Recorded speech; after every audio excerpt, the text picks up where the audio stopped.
मकर संक्रांति पई उत्सव मुखरित हांडी भंगा लोकों पई अंटा भिड़ी बीजेडी संगठक बलभद्र पात्र और ग्राम कमिटी। केन्दुझर जिला जनसाधारण निमंते मकर पर्व एक बड़ पर्व होइतिबा बेले यह ओडिशार गणपर्व भाव बेस परिचित। मकर संक्रांति दिन सूर्य दिग परिवर्तन होगा सह सूर्य किरण तेज होता है। यही पूर्व को केन्दुझर मयूरभंज पुरपल्ली में खूब आनंद उल्लास पालन होता बेले केन्दुझर जिला जोड़ा ब्लॉक अंतर्गत बड़ कालीमाटी पंचायत में हांडी भंगा जल प्रपात ठारे मकर मेला खूब जाक जकम पालन होता है। ग्राम कमिटी तथा बीजेडी संगठक बलभद्र पात्र नेतृत्व में यही वर्ष बेस खूब धूमधाम पालन होब बोली कमिटी पक्षर सूचना मिली।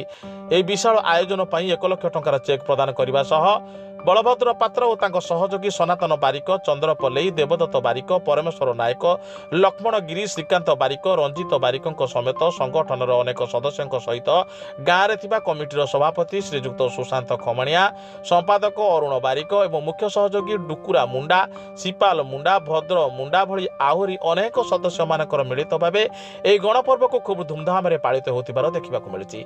दीर्घ 70 वर्ष धरी चली आसी मकर संक्रांति पर्व को ए वर्ष आहरी अनेक आयोजन सहित अनेक प्रकार मुंडा नाच, पाला, मेलोडी, मीना बजार ठू आरंभ कर विभिन्न प्रकार नाच गीतर आसर जमियो बोली कमिटी पक्षर सूचना दी जाइए। यह मकर संक्रांति जनवरी मास 14 तारिख ठारू आरंभ हो 18 तारिख पर्यंत दीर्घ 5 दिन धरी खूब धूमधाम पालित होबार नजिर रही। यह कार्यक्रम को देखा जिला तथा जिला बाहर शह शह दर्शक मानकर भिड़ जमी देखा मिली।